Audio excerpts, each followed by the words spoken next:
സൂറത്തുൽ ഇഖ്ലാസ്. അതേപോലെ ആ സൂറത്തിന് വേറെ പേരുണ്ട്, സൂറത്തുൽ ജമാൽ, സൗന്ദര്യത്തിന്റെ സൂറത്ത്. സൂറത്തുൽ ഇഖ്ലാസിന് രണ്ടാമത് പേരുണ്ട് സൂറത്തുൽ ജമാൽ. ഞാൻ വിഷയത്തിൽ നിന്ന് തെന്നിപ്പോയിട്ടില്ല.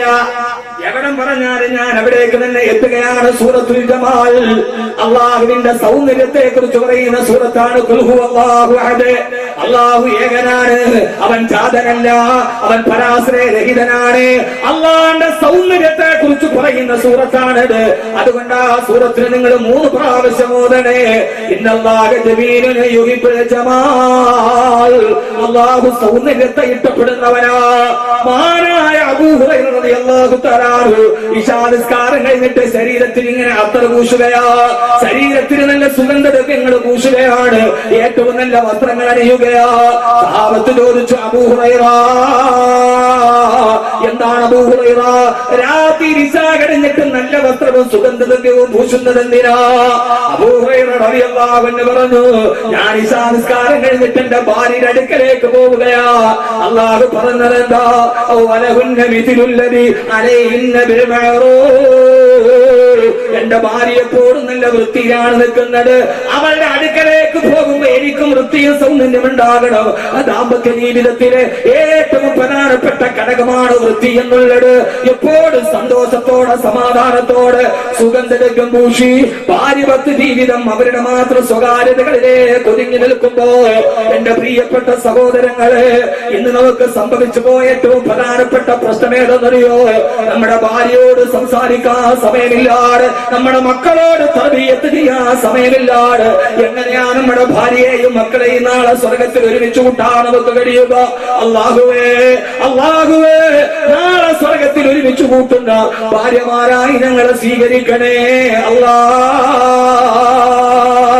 എന്റെ പ്രിയപ്പെട്ട സഹോദരങ്ങളെ, സഹോദരിമാരെ, അതുകൊണ്ട് ഏത് പ്രയാസങ്ങളുണ്ടായാലും, ഏത് പ്രശ്നങ്ങളുണ്ടായാലും, പരാതികളും പരിമിതികളും പരിദേവനങ്ങളും പരിതാപങ്ങളും പരിതിലംഘിക്കുമ്പോഴും പാതിരെ പരമസുഖമല്ല, പരലോകത്തിന്റെ പരമാനന്ദമാണ് പരിഗണനീയമെന്ന് കരുതി പാതിരാത്രിയിൽ പടച്ചറപ്പിനോട് പതിതയെ പോലെ പൊട്ടിക്കരഞ്ഞ് ബഹുമാനപ്പെട്ട ബീവി ആയിഷ റളിയല്ലാഹു തആല അൻഹാ നട്ടുച്ച നേരത്ത് തന്റെ പ്രിയപ്പെട്ട ഭർത്താവ് വന്നിട്ട് പ്രിയപ്പെട്ട ആയിഷ ബീവിയോട് പറഞ്ഞ, ആയിഷ വിശക്കുന്ന മോളെ, ആ സമയത്ത് വിശക്കുന്ന മോളെ, വിശക്കുന്ന മോളെ, കൊടുക്കാൻ വീട്ടിൽ ഈത്തപ്പഴത്തിന്റെ കീറ് പോലും ഇല്ലാതെ അതിരുന്ന് പ്രിയപ്പെട്ട ആയിഷ ബീവി പൊട്ടിക്കരയുമ്പോ ഹബീബായ നബി തങ്ങൾ പറഞ്ഞ, ആയിഷ കടിക്കാനൊന്നുമില്ലെന്ന് സുന്നത്ത് നോമ്പ് പിടിച്ചു കൊള്ളാം ആയിഷ എന്ന് പറഞ്ഞിട്ട് എന്റെ ഭർത്താവോ ഈ റൂമിന്റെ മൂലിലേക്ക് ചുരുണ്ട് കടന്നു. എന്റെ പ്രിയപ്പെട്ട ഭർത്താവ് വസന്നിട്ട് വാത്തണ്ട് ആമാശയത്തിന്റെ അടിവയറിന്റെ ഭാഗത്തേക്ക് കാല് ചുരുട്ടിയിട്ട് ചേർന്ന് കിടന്നപ്പോ വാതിൽ പടിയിലിരുന്ന് ഒരു നേരത്തെ ഭക്ഷണം കഴിക്കാറില്ലാതെ ഒട്ടിയ വയറുമായിട്ട് എന്റെ ഭർത്താവ് റൂമിന്റെ മൂലയിൽ ചാരിക്കിടക്കുന്നത് കണ്ടപ്പോ കുന്തു അബുക്കീ റഹ്മത്തൽ റസൂലില്ലാഹ്, എന്റെ പ്രിയപ്പെട്ട ഭർത്താവ് കിടക്കുന്നത് കണ്ടിട്ട് വാതിൽപ്പടിയിൽ കിടന്നിട്ട് ഞാൻ പൊട്ടിക്കരഞ്ഞു പോയി. എന്റെ പ്രിയപ്പെട്ടവങ്ങളെ, ഗൾഫിലെ സാമ്പത്തികമാന്യം വരട്ടെ, ഭർത്താവിന്റെ ആരോഗ്യം നശിക്കട്ടെ, ഏതൊക്കെ സംബന്ധിച്ചാലും ഒരു സമയത്ത് സന്തോഷത്തോടെ കഴിഞ്ഞിട്ട് അവസാനം ഭർത്താവിന് പട്ടിണി വരുമ്പോ രഹസ്യകാമുകന്റെ ശരീരത്തിന്റെ ചൂട് കയറി പോകുന്ന 1000 കഥകൾ കേൾക്കുമ്പോ വേണ്ട മോള്, ഭർത്താവിന്റെ വയറൊട്ടി കിടക്കുന്നത് കണ്ടിട്ട് വാതിൽപ്പടിയിൽ നിന്നിട്ട് ഞാൻ കരഞ്ഞുപോയി. എനിക്ക് തോന്നി, അല്ലാഹുവേ, ഭക്ഷണം കൊടുക്കാനല്ലേ എനിക്ക് കഴിയാത്തത്, കഴിക്കാൻ ഭക്ഷണമില്ലാത്ത റൂമിന്റെ മൂലയിൽ കൊഞ്ചു ചുരുണ്ട് കിടക്കുന്നത് പോലെ തന്റെ അടിവയറ്റിലേക്ക് മുട്ടുകാല് ചേർത്ത് വെച്ചിട്ടുണ്ട് മുത്ത് കിടക്കുന്നത് കണ്ടപ്പോ ഞാൻ മെല്ലെ നടന്ന ഹബീബായ മുത്തിന്റെ ചാരത്തെത്ത്, എന്നിട്ടോ ഒട്ടിക്കിടക്കുന്ന വയറ്റിലേക്ക് എന്റെ വലത്തെ കൈകൊണ്ട് എന്റെ ഭർത്താവിന്റെ ഒട്ടിക്കിടക്കുന്ന വയറിൽ ഞാൻ മെല്ലയൊന്ന് തലോടിക്കൊടുത്തു. ഭക്ഷണമല്ലേ അകത്തുകൂടി കൊടുക്കാൻ കഴിയാത്തത്, സ്നേഹം പുറത്തുകൂടി കൊടുക്കാൻ ഫിസിക്കില്ലല്ലോ. എന്റെ ഭർത്താവിന്റെ വയറിൽ ഞാൻ മെല്ലെ തലോടി കൊടുത്തു. എന്റെ ഭർത്താവിന്റെ ഒട്ടിയ വയറിലേക്ക് തൊട്ടപ്പോ എനിക്ക് കരച്ചിൽ സഹിക്കാൻ കഴിഞ്ഞില്ല. ഇതൊരു ഭാര്യയുടെ ഡയറി കുറിപ്പാണ്. എന്റെ കണ്ണിലൂടെ കണ്ണുനീര് തടം തല്ലിയാ തുടങ്ങ് ഹബീബായ മുത്തിന്റെ മുഖത്തേക്ക് ആയിഷ ബീവി ഭാര്യയുടെ കണ്ണുനീര് വീണപ്പോ ഹബീബായ നബി തങ്ങൾ ഉറക്കത്തിൽ നിന്ന് ചാടി എഴുന്നേറ്റു. നോക്കിയപ്പോ ഒട്ടിയ വയറിൽ കെട്ടിപ്പിടിച്ചുകൊണ്ട് പൊട്ടിക്കരയുന്ന ഭാര്യയെ കണ്ടപ്പോ ഹബീബായ മുത്ത് ചോദിച്ചു, ആയിഷ എന്തേ മോളെ എനിക്ക് സഹിക്കാൻ കഴിയുന്നില്ല യാ റസൂലല്ലാഹ്. തന്റെ പ്രിയപ്പെട്ട ഭാര്യയുടെ കൈവിരലുകളിലേക്ക് തന്റെ റിസാലത്തിന്റെ കൈവിരലുകളെ ചേർത്ത് വെച്ചിട്ട് അള്ളാന്റെ റസൂല് ചോദിച്ച, ആയിഷ ഇവിടത്തെ സമ്പന്നത വേണോ അതല്ല നാളെ സ്വർഗത്തിന്റെ സ്വർണ്ണക്കെട്ടില് ലഹും ഫീഹാ ഫാകിഹത്തുൻ വലഹും മാ ആഗ്രഹിച്ച ഭക്ഷണമെല്ലാം തിന്നു വയറ് നിറച്ചിട്ട് സ്വർണ്ണക്കെട്ടിൽ എന്റെ ഹൃദയോളത്തേക്ക് കൈയിട്ട് കിടക്കണോ മോളെ? ഈ ഒരൊറ്റ ചോദ്യം ചോദിച്ചപ്പോ ഭർത്താവിന്റെ കയ്യിലേക്ക് കെട്ടിപ്പിടിച്ചിട്ട് എനിക്ക് നാളെ സ്വർഗത്തിൽ അങ്ങയുടെ ചാരത്തിരുന്നാൽ മതി എന്ന് ഭർത്താവിനോടും മറുപടി പറയാൻ കഴിഞ്ഞ ഭാര്യയുടെ ചാരത്താണ് ചങ്ങനാശ്ശേരിയിലെ പഴയപള്ളി ജുമാഅത്തിൽ സ്വർഗത്തിന്റെ കുടുംബം വിതറുക. എനിക്ക് സ്വർഗം മതി, എനിക്ക് സ്വർഗം മതി. ആയിഷ ബീവി റളിയല്ലാഹു തആല പറയുന്നുണ്ട്, എന്റെ മടിയിൽ നേരെ പറയാൻ എനിക്ക് സമയമില്ല, സമയം അവസാനിക്കുന്നു. എന്റെ മടിയിൽ തല വെച്ചിട്ടാണ് എന്റെ ഭർത്താവ് വിട പറഞ്ഞത്. പക്ഷേ വിട പറയുന്ന നേരം എന്റെ ഭർത്താവിന്റെ മുഖം ഞാൻ കണ്ടിട്ടില്ല. പെട്ടോടോറിന്റെ ഉച്ചിട്ടം മുഴുവനും വീട്ടിലേക്ക് വന്ന് കുവിഞ്ഞുകൂടുമ്പോ സമ്പന്നതയുടെ മടിത്തട്ടിൽ നിന്ന് കോൺക്രീറ്റ് സൗധത്തിൽ നിന്ന് രാജകീയ നൗകയിലേറി പഞ്ചനക്ഷത്ര ഹോട്ടലുകളുടെ പിന്നാമ്പുറങ്ങളിൽ സുഖം നേടിയറിയുന്ന ആധുനിക ലോകത്തിനും മനസ്സിലാകുമോ എന്നറിയില്ല.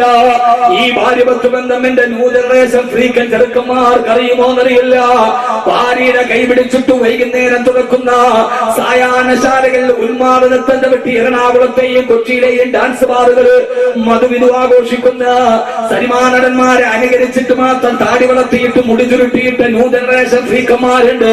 ആരാ ന്യൂ ജനറേഷൻ ഫ്രീക്കന്മാർ എന്നറിയോ?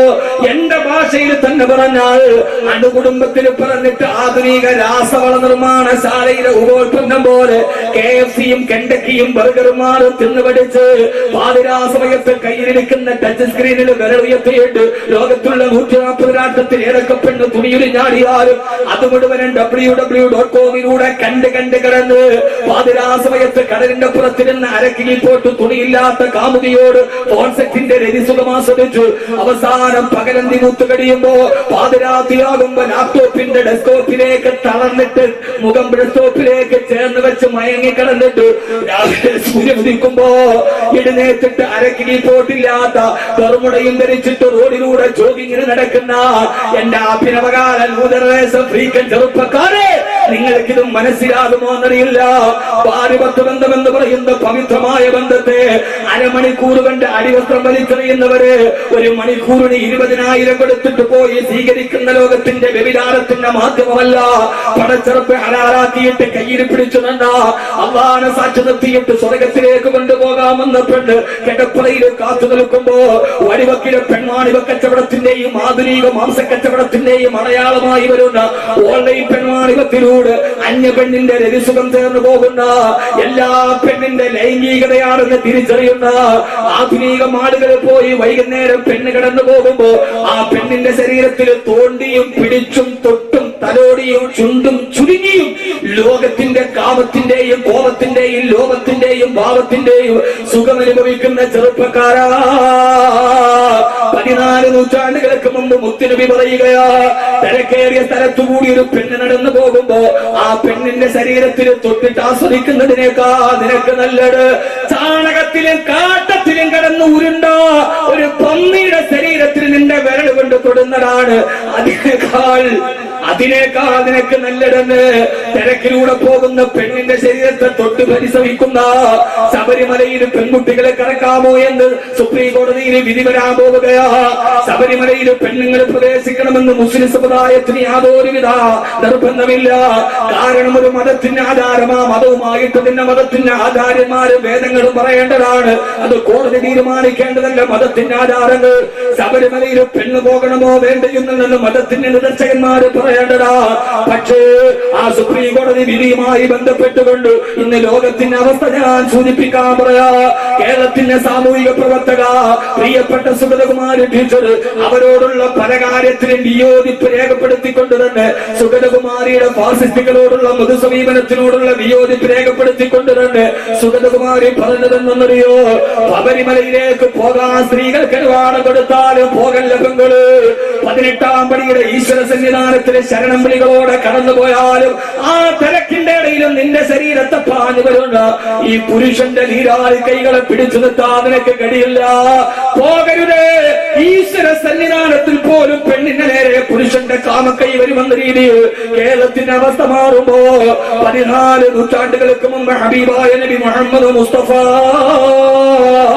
സല്ലല്ലാഹു അലൈഹി വസല്ലം പറയാ, ഒരു പെണ്ണിന്റെ അന്യപെണ്ണിന്റെ ശരീരത്തിലൊന്ന് തൊട്ടിട്ടും ആളുകളിൽ അതിനു വേണ്ടി പോകുന്ന, പാർക്കുകളിൽ അതിനു വേണ്ടി പോകുന്ന, അമ്പലത്തിലെ ഉത്സവത്തിന് അതിനു വേണ്ടി പോകുന്ന, അമ്പലത്തിൽ ഉത്സവം നടക്കുമ്പോൾ മുസ്ലിം കുട്ടികൾ പോകുന്നത് നിങ്ങൾ എന്നെ വെടിവെച്ചാലും കുഴപ്പമില്ല, ഫേസ്ബുക്കില് തെറി പറഞ്ഞാലും എനിക്ക് കുഴപ്പമില്ല.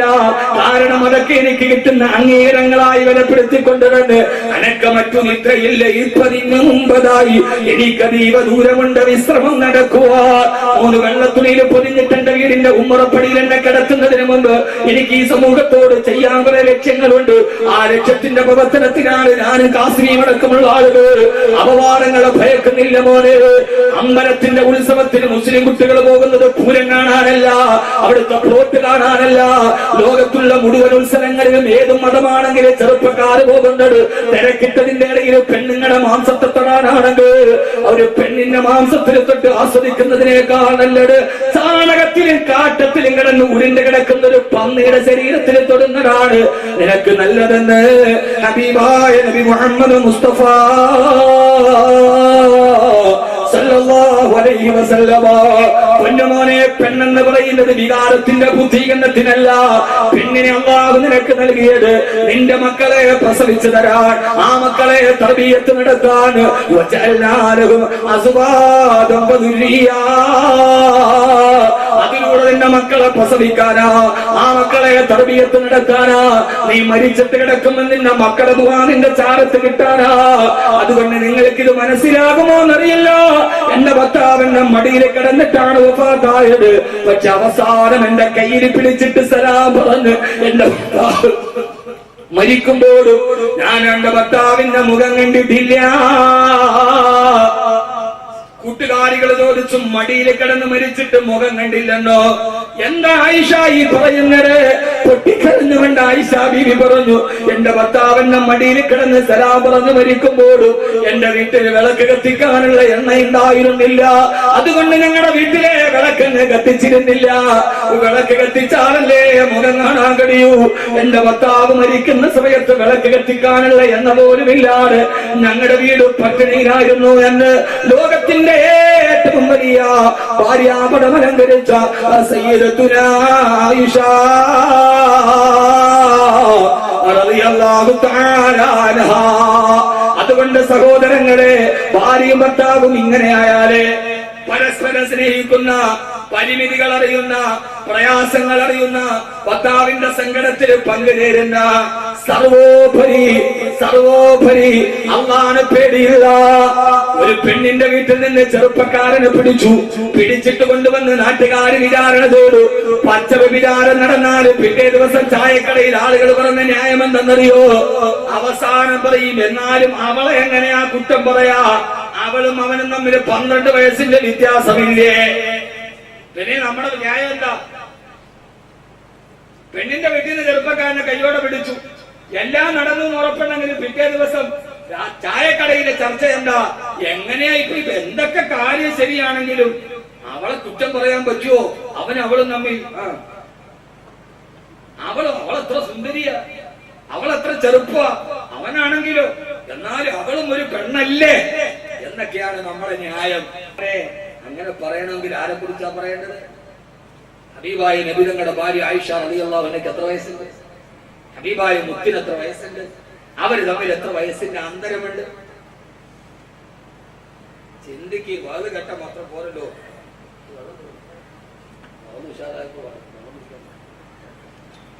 ഇനി വളരെ പ്രധാനം സമയമായോ?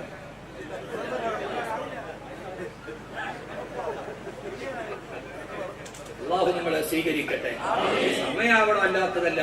ഞാൻ ഇഖ്ലാസോട് കൂടി പറയാൻ, ഇത് കഴിഞ്ഞിറങ്ങുമ്പോ ഒരു കുടുംബത്തിന്റെ ചലനത്തിന് മാറ്റമുണ്ടാവും, ഒരു കുടുംബത്തിന്റെ സംസ്കാരത്തിന് മാറ്റമുണ്ടാവും. ഇല്ലെങ്കിൽ നമ്മുടെ ജീവിതം അപകടം. എല്ലാ പുരോഗതിയും നമുക്ക് കിട്ടി, പക്ഷേ ഉമ്മ എന്ന് വിളിക്കുന്ന മോനെ നമുക്ക് കിട്ടിയിട്ടില്ല. എല്ലാ ഉമ്മമാരുടെയും ആഗ്രഹം, എത്ര വലിയ പത്രാസും പദവിയൊക്കെ ഉണ്ടെങ്കിലും ഉമ്മ എന്ന് വിളിക്കുന്ന ഒരു മകനെ കിട്ടാൻ. നമ്മുടെ ജീവിതത്തിൽ മറക്കാൻ പറ്റാത്ത രണ്ട് അനുഭവങ്ങളാണ്. അതിന് പകരം വെക്കാൻ ഒന്നുമില്ല. ഒരാഴ്ച വലുത് കഴിഞ്ഞിട്ട് വീട്ടിൽ പോകുമ്പോ കോളിംഗ് ബെല്ലടിക്കുമ്പോ ഓടി വാതിൽ തുറന്നിട്ട് ഉപ്പാന്ന് വിളിച്ചിട്ട് ഓടി വന്ന് മക്കൾ വന്നിട്ട് കരുത്തിൽ കെട്ടിപ്പിടിച്ചിട്ടൊരു മുത്തം തരുമ്പോ അതിന് പകരം വെക്കാൻ പറ്റുന്ന ഒരു അനുഭവം പിന്നെ ജീവിതത്തിൽ വരേണ്ടാവില്ല.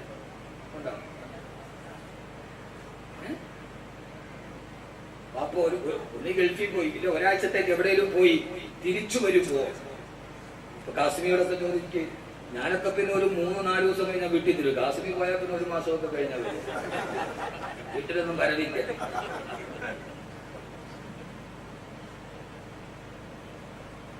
ഫേസ്ബുക്കിലെ പുള്ളിയുടെ ഷെഡ്യൂൾ നോക്കിയാലും 12 ദിവസം കഴിഞ്ഞാൽ പലപ്പോഴും വഴക്ക് പറയാൻ നിങ്ങൾ കൊടുക്കരുത്. ഞാൻ പക്ഷെ 4 ദിവസം 4ാമത്തെ ദിവസം വീട്ടിൽ എത്തിയിരിക്കും. ഏത് തിരക്കാണെങ്കിലും അത്ര ഡേറ്റ് ഉണ്ടായിരിക്കും. അതെന്റെ ഒരു ദൗർബല്യം. വീട്ടിലെത്തി സാധാരണ സുബഹിക്കകത്ത് എത്തുമ്പോ കോളിംഗ് ബെല്ലടിക്കുമ്പോ വാതിൽ തുറന്നിട്ട് ഓടി വന്ന് മക്കൾ ഇങ്ങനെ വന്ന് കെട്ടിപ്പിടിച്ചിട്ടൊരു മുത്തം തരുമ്പോ ഈ ഹത്തീവന്മാരോട് ചോദിക്കുക, വ്യാഴാഴ്ച വീട്ടിലേക്ക് പോകുമ്പോ വീട്ടിലെത്തുമ്പോ ആ സമയത്ത് മക്കൾ ഓടി, ഒരാഴ്ചയായിട്ടുള്ളൂ, ഓടി വന്ന് കെട്ടിപ്പിടിച്ച് നിൽക്കുമ്പോ ഉണ്ടാകുന്ന ഒരു മനസ്സിന്റെ കുളിർമ. എല്ലാവരും അങ്ങനെയല്ലേ? ഹത്തീബന്മാരുടെ ജീവിതം ആഴ്ചയിൽ 5 ദിവസം മഹല്ലുകാർക്ക് വേണ്ടി, 2 ദിവസം സ്വന്തം കുടുംബത്തിന് വേണ്ടി. എന്നാലും മഹല്ലുകാരുടെ പരാതി തീരുവില്ല. ശമ്പളത്തിലുള്ള വ്യത്യാസം ഇല്ലതാണ്. പള്ളിയിലെ ഹത്തീബിന്റെ ശമ്പളം ക്ലോസറ്റിലെ വെള്ളം മാറിയില്ല. ആ രസീത് വരായിരുന്നു, കൂടുതലില്ല. അള്ളാഹു അവർക്ക് ബറക്കത്ത് നൽകട്ടെ.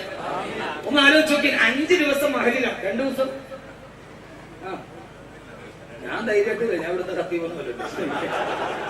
ഞാൻ ഇപ്പൊ സത്യവ് ജോലി ഏറ്റിട്ടുമില്ല. 2 വർഷമായി സത്യവ് ജോലി ഏൽക്കാറില്ല, തിരക്കുകൊണ്ടാണ്. ഏതായാലും അള്ളാഹു നമ്മുടെ ഇമാമിയങ്ങളുടെ നേതൃത്വത്തിൽ മഹല്ല് കമ്മിറ്റിയും ജനങ്ങളും ഒന്നിക്കുമ്പോഴാണ് ഇതുപോലെയുള്ള നല്ല പ്രവർത്തനങ്ങളൊക്കെ നടക്കുക. 2 പേരും 2 സൈഡിൽ നിന്നാൽ മഹല്ല് പുരോഗതിയിലേക്ക് പോവില്ല. അള്ളാഹു നമ്മളെ നന്നാക്കി തരട്ടെ, അള്ളാഹു ഖൈർ നൽകട്ടെ. ആ സമയത്ത് ജീവിതത്തിൽ സമാനതകളില്ലാത്ത ഒരു അനുഭവമാണ് മക്കളെ കെട്ടിപ്പിടിച്ച് ഉമ്മ തരിക. 2ാമത്തെ അനുഭവം, കുളിച്ചിട്ട് പടയിൽ പോയി കുളിച്ചിട്ട് കുളിമുറിയിൽ കുളിച്ചിട്ട് കയറി വരുമ്പോ കൊച്ചു പ്രായത്തിൽ മുടിയിലൂടെ തോർത്തിട്ട് വെള്ളം പോകാതെ മുടിയിലൂടെ വെള്ളം ഇങ്ങനെ ഒലിച്ചിറങ്ങുമ്പോ ഉമ്മ ഓടി വന്നിട്ട് അടുക്കളയിൽ നിന്ന് ഓടി വന്നിട്ട് അടുക്കളയിലെ പുകയും കറയും കരിയും പറ്റി ഉമ്മാടെ തലമുണ്ടെടുത്തിട്ട്, മക്കളെ മുടിയിൽ വെള്ളം കിടന്നാൽ പനി പിടിക്കുമെന്ന് പറഞ്ഞു ഉമ്മാടെ കരി പുരണ്ട ഇടത്തെ കൈകൊണ്ട് കരുത്തി കൂടെ കൈയിട്ട് ഉമ്മാന്റെ നെഞ്ചിലേക്ക് ചേർത്ത് പിടിച്ച് ആ ഉമ്മാന്റെ തലയിൽ കിടന്ന അടുക്കളയുടെ കരിപുരണ്ട കറുത്ത തലമുണ്ട് കൊണ്ട് തല ഇങ്ങനെ തോർത്തി തന്നപ്പോ കിട്ടിയ ഒരു സുഖം, അതിനു പകരം ദുബൈയിലെ ബർജ് ദുബൈയിലെ 5 നക്ഷത്ര ഹോട്ടലിന്റെ ബാത്ത് തപ്പി കുളിച്ചാലും അതിന് പകരമാവില്ല.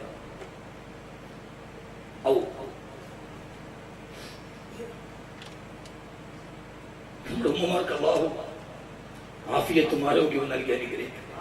ഇത് എങ്ങനെയാണടാ മോനെ നിന്റെ ഉമ്മാനെ നിനക്ക് വേണ്ടതായത്? ഉമ്മാടെ കരി പുരണ്ട ഒരു മണമുണ്ട്, കരി പുരണ്ട ഒരു മണം.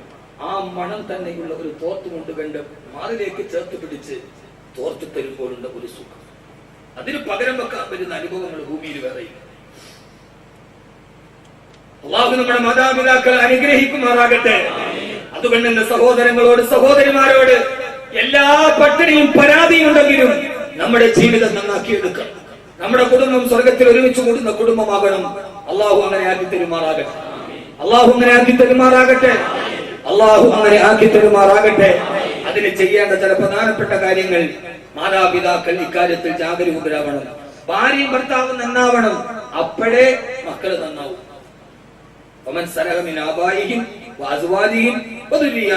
ഇത് 3 സ്വർഗത്തിലെ കുടുംബം. ഭാര്യയും ഭർത്താവ് നന്നായാലേ മക്കള് നന്നാവും. 2ാമത്തെ പാട്ട്, ഭർത്താവിന്റെ ത്യാഗത്തിന് പങ്കാളിയാകുന്ന ഭാര്യ, ഭാര്യയോട് സ്നേഹത്തോടെ സഹകരിക്കുന്ന ഭർത്താവ്, ഇത് കണ്ടു വളരുന്ന മക്കൾ. ഖദീജയുടെ വീട്ടിലെ ഫാത്തിമ പറക്കൂ റളിയല്ലാഹു അൻഹ. ഇബ്രാഹിം നബിക്ക് ഇസ്മായിൽ ഉണ്ടാവും. ഭാര്യ ഖദീജയാവണം, ഭർത്താവ് ഇബ്രാഹിം നബിയെ പോലെയാകണം. എന്നാലേ മക്കൾ ഉണ്ടാവൂ. ഇല്ലെങ്കിൽ മക്കൾ ഇസ്മായിൽ നബിയെ പോലെയാവൂ. ഇല്ലെങ്കിൽ മക്കൾ ഇസ്മായിൽ നബിയെ പോലെ ആവില്ല. ആവോ സഹോദരങ്ങളെ? ആവൂ നിങ്ങൾക്ക് തോന്നലുണ്ടോ? ഏറ്റവും നല്ല മകനെ ഉണ്ടാക്കി കൊടുത്തതാരാ? ഏറ്റവും നല്ല മകനെ ഉണ്ടാക്കി കൊടുത്തതാരാ? ഇന്ന് നിങ്ങളൊന്ന് ആലോചിച്ചു നോക്കി, നമ്മുടെ മക്കളെ നന്നായിട്ട് വളർത്താൻ നമുക്ക് കഴിഞ്ഞിട്ടുണ്ടോ? ഒരൊറ്റ കാര്യം, സഹോദര സമുദായ അംഗങ്ങൾ നമ്മുടെ ഈ വാദം കേൾക്കുന്നുണ്ടാവും ഇല്ലേ? അവർക്കാർക്കും എന്നോടൊരു പരാതിയും തോന്നരുത്. ഞാൻ അത്തരക്കാരനല്ല. ഏറ്റവും നല്ല മതസൗഹാർദ്ദ പ്രഭാഷകനുള്ള അവാർഡ് വാങ്ങിച്ച ആളാണ് ഞാൻ. പക്ഷെ ചില പരമാർത്ഥങ്ങൾ പറയാതിരിക്കുന്നത്. നിങ്ങളൊന്ന് ആലോചിച്ചു നോക്കി, നമ്മുടെ മക്കൾ സന്ധ്യാസമയം അല്ലാഹു തൗഫീഖ് നൽകട്ടെ, അല്ലാഹു തൗഫീഖ് നൽകട്ടെ, അല്ലാഹു തൗഫീഖ് നൽകട്ടെ. ആ സന്ധ്യാസമയത്താണ് നമ്മുടെ മക്കൾക്ക് നമ്മൾ തർബിയത്ത് കൊടുത്തത്. എന്താണ് സന്ധ്യ? എന്താണ് രാത്രി? ആദരവായ പ്രവാചകൻ നബി മുഹമ്മദ് മുസ്തഫ സല്ലല്ലാഹു അലൈഹി വസല്ലം പറഞ്ഞതല്ലേ, സന്ധ്യ വരുമ്പോ ആ സമയത്ത് നിങ്ങളുടെ മക്കളെ ഇരുത്തിയിട്ട് ഖുൽ ഹുവല്ലാഹു അഹദ് ഓതണം, ഖുൽ അഊദു ബിറബ്ബിൽ ഫലക് ഒരു പ്രാവശ്യമെങ്കിലും ഓതണം. ആ സമയത്ത് നിങ്ങൾ സൂറത്തുൽ മുൽക്ക് പാരായണം ചെയ്യണം. സന്ധ്യാസമയത്ത് സൂറത്തുൽ മുൽക്ക് പാരായണം ചെയ്താൽ ഖബറിൽ ഇരുട്ട് മാറുമെന്ന് നബി മുഹമ്മദ് മുസ്തഫ. കാരണം എന്താ? സന്ധ്യ വരുന്നത് ഖബറിന്റെ ഇരുട്ടിനെ കുറിച്ച് പറയാനാ. സന്ധ്യ വരുന്ന രാത്രി നമ്മോട് പറയുന്ന ഉപദേശമേടാ. ഇതേപോലെ അന്ധകാര നിബിഡമായ ഖബറിലേക്ക് നിങ്ങൾക്ക് പോകാറുള്ളടാ. അതുകൊണ്ട് ആ സമയത്ത് സൂറത്തുൽ മുൽക്ക് ഓതിയാൽ ഖബറിൽ പ്രകാശം കിട്ടുമെന്ന് നബി മുഹമ്മദ് മുസ്തഫ സല്ലല്ലാഹു അലൈഹി വസല്ലമ. എങ്ങനെയാണ് നമ്മുടെ മക്കൾ നന്നാവുക? എങ്ങനെയാണ് നമ്മുടെ ഭാര്യ നന്നാവുക? അതിന്റെ പരമപ്രധാനമായ കാര്യം എന്റെ പ്രിയപ്പെട്ട ചങ്ങനാശ്ശേരിയിൽ എന്നെ കേൾക്കാനെത്തവരോട്, നിങ്ങളുടെ സന്ധ്യാസമയം നന്നാക്കിയാലല്ലാതെ നമ്മുടെ പഴയകാല സന്ധ്യയുണ്ടല്ലോ, ഈ പഴയ പള്ളിയിലെ പഴയകാല സന്ധ്യയുണ്ടല്ലോ, മഗ്‌രിബിന്റെ സമയം. ആ മഗ്‌രിബിന് ബാങ്ക് വിളിക്കുന്നതിന് മുമ്പ് 2 റക്അത്ത് നിസ്കരിക്കണം, അതിനുശേഷം 2 റക്അത്ത് നിസ്കരിക്കണം, അതിനുശേഷം അവ്വാബി നിസ്കരിക്കണം. അങ്ങനെ നിസ്കരിക്കുന്ന കുടുംബത്തിലാണ് അല്ലാഹുവിന്റെ റഹ്മത്ത് കിട്ടുന്നത്. അവരാണ് സ്വർഗത്തിലെ കുടുംബമാകുന്നത്.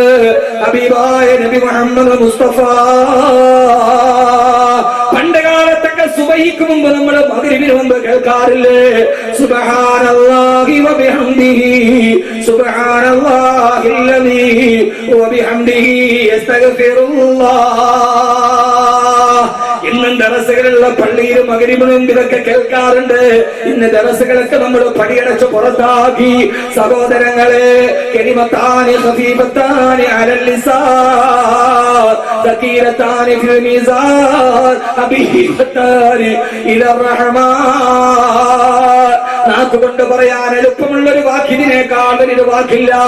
മീസാനിനേക്കാൾ ഭാരമുള്ളൊരു വാക്കില്ല. അല്ലാഹുവിന് ഏറ്റവും ഇഷ്ടപ്പെട്ട ഇതിനേക്കാൾ വലിയൊരു വാക്കില്ല.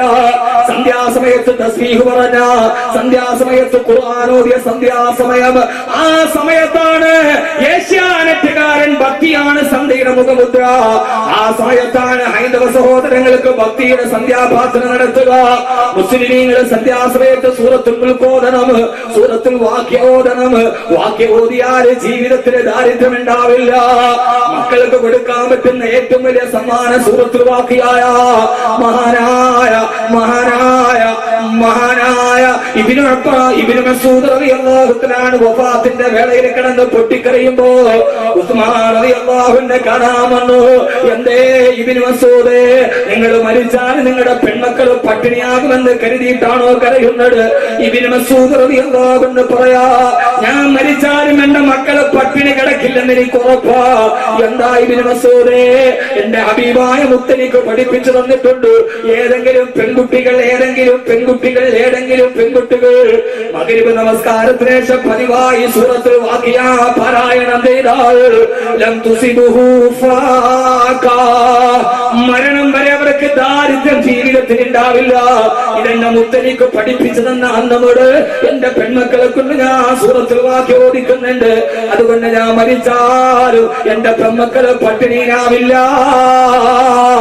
ആർക്ക് പറയാൻ പറ്റും? ഏതുപ്പാക്ക് പറയാൻ പറ്റും?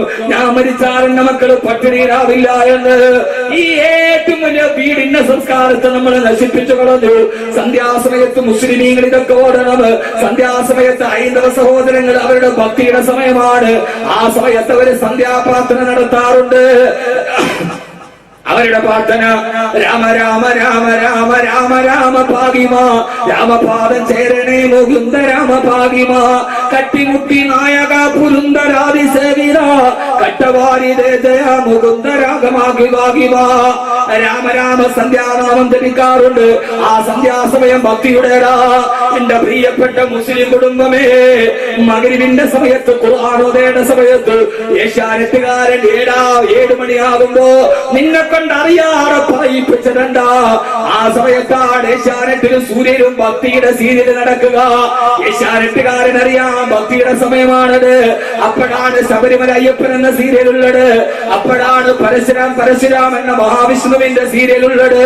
മഗ്‌രിബിന് പള്ളിയിൽ ബാങ്ക് വിളിക്കുമ്പോ ആ സമയത്ത് ഖുർആൻ ഓതിയിട്ട് മക്കളെ വട്ടം ചുറ്റിലെത്തിയിട്ട് സുബ്ഹാനല്ലാഹി വബിഹംദിഹി എന്ന് ദിക്ർ പഠിപ്പിച്ചു കൊടുക്കേണ്ട നീ സീരിയലിന് റിമോട്ട് ഓൺ ചെയ്തപ്പോ ഏഷ്യാനെറ്റിന്റെ സീരിയൽ ഓൺ ചെയ്യുകയാണ്. ആ സമയത്ത് ഓടി വിളിക്കുന്നതെന്താ? ശബണമയ്യപ്പ, ഓം ഗുരുവായൂരപ്പ. അറിയാതെങ്കിലും സന്ധ്യാസമയത്ത് നിന്റെ വീട്ടില് ശിർക്കിന്റെ വാക്ക് നിന്നെ കൊണ്ട് പറയിപ്പിച്ചില്ലേടി. നിന്റെ ജീവിതം എങ്ങനെയാ നല്ലതാവുക? 17 ഇഞ്ചിന് മുകളിൽ 7 മുതൽ 9 വരെ അടയിരിക്കുന്ന കോടിയെ പോലിരിക്കുന്ന പച്ചപ്പൊട്ടി നീ അറിയാതെങ്കിലും നിന്റെ വീട്ടിന്റെ ഉള്ളിൽ ശിർക്കിന്റെ വാക്ക് വന്നാൽ എങ്ങനെയാ നിന്റെ മക്കൾ നാളെ സ്വർഗത്തിന്റെ മക്കളായി പരിണമിക്കുക? ചിന്തിച്ചിട്ടുണ്ടോ നിങ്ങള്? അതാ പറഞ്ഞത് കേൾക്കുന്ന സഹോദര സമുദായത്തിൽ ഒരു വിഷമം ഉണ്ടാവണ്ട. അവിടെ ആ സമയത്ത് അവര് സന്ധ്യാനാമം ജപിക്കും. 7 മണിക്ക് സൂറത്ത് വാക്യോദന്റെ സമയത്ത് റിമോട്ട് എടുത്തിട്ട് ഓണായാൽ അത് കേൾക്കണെന്താ? പറ, നിങ്ങൾ എന്താണ് പൊട്ടന്മാരെ പോലെ നോക്കുന്നത്? എന്താ പറ? നമ്മൾ പറയിപ്പിച്ചില്ലേ? എന്താ വിഷമം തോന്നണോ?